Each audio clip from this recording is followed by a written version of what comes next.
নমস্কাৰ। ৰামায়ণৰ আটাইতকৈ এটা দুখ লগা মুহূৰ্ত সেয়া হৈছে ভগৱান ৰামচন্দ্ৰৰ বনবাস।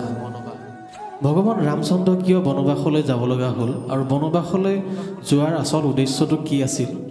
দেউতাকৰ আদেশ পালন কৰিবৰ বাবে নে অন্য কিবা আছিল? সেই বিষয়ে আমি আজি কথা পাতিম। ক'ৰবাখিনিত যদি কিবা ভুল তথ্য হয় তেনেহ'লে ক্ষমা কৰিব। ভগৱান ৰামচন্দ্ৰৰ দেউতাকৰ নাম আছিল ৰজা দশৰথ। তেওঁ তিনিগৰাকী পত্নী। তিনিগৰাকী পত্নীৰ ভিতৰত এগৰাকীৰ নাম আছিল কৈকেয়ী, বাকী দুগৰাকী কৌশল্যা আৰু সুমিত্ৰা। কৌশল্যা হৈছে ৰামৰ নিজৰ মাতৃ আৰু বাকী দুগৰাকী মাহীমাক। এটা সময়ত ৰজা দশৰথে কৈকেয়ীক দুটা বৰ দিম বুলি কথা দি থোৱা আছিল আৰু শেষত গৈ কৈকেয়ীয়ে সেই দুটা বৰ ৰজা দশৰথৰ পৰা বিচাৰিছিল আৰু সেই দুটা বৰৰ অনুসৰি ১ নম্বৰ ৰামচন্দ্ৰৰ বনবাস, দ্বিতীয় ভৰতক ৰাজ্যভাৰ গতাই দিয়া।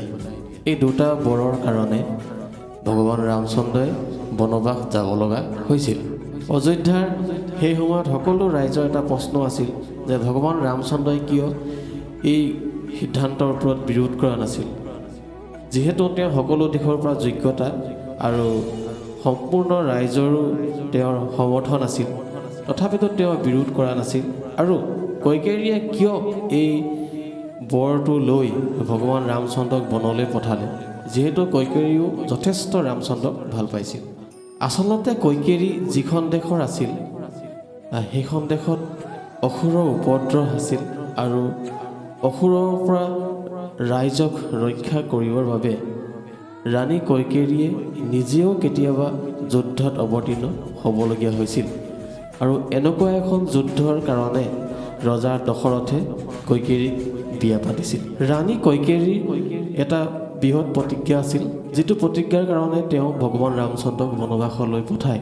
সেই প্ৰতিজ্ঞা হৈছে তেওঁ অসুৰক বিনাশ কৰিম বুলি তেওঁ যি প্ৰতিজ্ঞা লৈ থোৱা আছিল, সেই প্ৰতিজ্ঞাৰ বাবেহে ভগৱান ৰামচন্দ্ৰক সকলো দিশৰ পৰা যোগ্য আৰু পাৰ্গত দেখি তেওঁ ভগৱান ৰামচন্দ্ৰক বনবাসলৈ পঠোৱাৰ সিদ্ধান্ত কৰে। এই কথা ভগৱান ৰামচন্দ্ৰই বুজি পাইছিল আৰু সেইবাবে তেওঁ আপত্তি নকৰি বনবাস যাবলৈ সাজু হয়।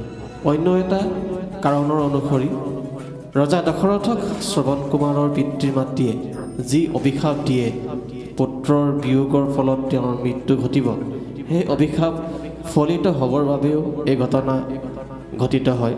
এই তথ্যখিনি দিবলৈ যাওঁতে যদি কোনোবাখিনিত ভুল হৈছে তাৰ বাবে মই ক্ষমা বিচাৰিছোঁ। ধন্যবাদ।